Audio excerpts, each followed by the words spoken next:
ақша тауып алдым, байқадым. Ақша тауып алған кейін адамгершілік деген болу керек негізінде. Ақшаны алып 3 рет сұрау керексің сен. Бол.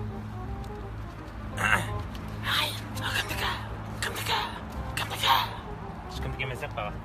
Жақсы сау болыңыз. Ағайын, мынау кімдікі? Менікі. Ағайын, мынау кімдікі?